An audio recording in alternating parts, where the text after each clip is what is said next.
আসসালামু আলাইকুম। সবাই ভালো আছেন? আমি ভালো আছি। আল্লাহ সবারে ভালো রাখুক। এই যে দেখেন, আজকে বিকেলের জন্য একটা নাস্তা বানাবো, আলু পরোটা। তা আলু পরোটা আলু পুরি খাই, পরোটাটা কমই খাওয়া হয় সবার। তো এখন যেতে হালকা হালকা ঠান্ডা পড়ছে, তো এখন একটু ভাজা পোড়া খাইতে বিকেলবেলা ভালো লাগে। তো একটা পুরি কিনতে গেলে 5 টাকা লাগে, তো 4টা পুরি খাইলেও পেট ভরে না। তা আপনি একটু ঘরে যদি আলু সিদ্ধ কইরা বেশি করে পেঁয়াজ, কাঁচামরিচ, ধনিয়া পাতা দিয়া তারপর যদি আপনি আলু পরোটাটা বানান, যেই কজন মানুষ একটা একটা করে পরোটা বানিয়ে খাইলে বিকেলে নাস্তাটা ভরপুর হয়ে যায়। রাত্রে অনেক সময় ভাত না খাইলেও হয়, ঠান্ডার মধ্যে ভাত অনেক সময় ভালোও লাগে না।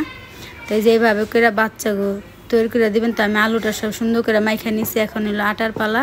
এই দেখেন, আমি আটাও আগে গোলায় রাখছি, আটা দেখার কিছুই নেই। তো যে সুন্দর করে আমি আটাটা একটু ছানা দিয়ে আটাটা 5টা ভাগ করে নিব। 5টা পরোটা বানাবো, আমরা 5 জন মানুষ, 5টা পরোটা বানাবো।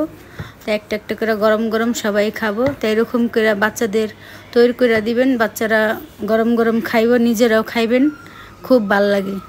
তার সাথে যদি একটু দই দিয়ে চাটনি বানান, সেটা বানালে আরও বেশি ভালো। সেটা আমি বানাই নেই, ওইটা আরেক দিন বানাই আপনাদেরকে দেখাবো।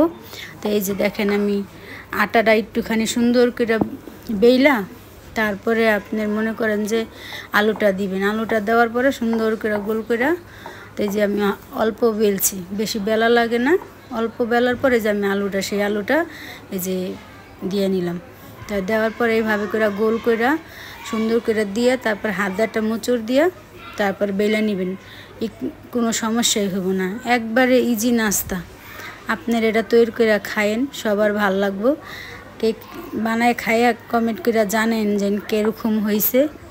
ভালো লাগলে একটা লাইক দিয়েন, শেয়ার দিয়েন, সাবস্ক্রাইব করে পাশে থাকেন।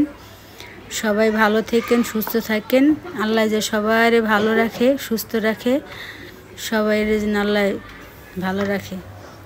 এই যে দেখেন, আমি সুন্দর করে এই পরোটাটা যে এখন ভাজা নিব, একটু হয়ে আসলে তারপরে তেলটা দিব। তো এটাতে তেলটা কম লাগে, আর ডুবা তেলে ভাজলে জিনিসটা তেল তেল হয়ে যায়। তো এই যে দেখেন, আমি কম তেল দিয়ে পরোটার মতনই ভাজা নিব। যেমন পরোটা ভাজেন ওরকম করেই ভাজা নিতে হয় আলু পরোটাটা। তো এই যে এরকম করে আমি পরোটার মতো করে এই যে আলু পরোটাটা লালচা লালচা করে ভাজা নিছি। আপনারা এইভাবে করে ভাজা নেবেন। তো অবশেষে আমার হয়ে গেল সেই পরোটা বিকালের নাস্তা। তো এই যে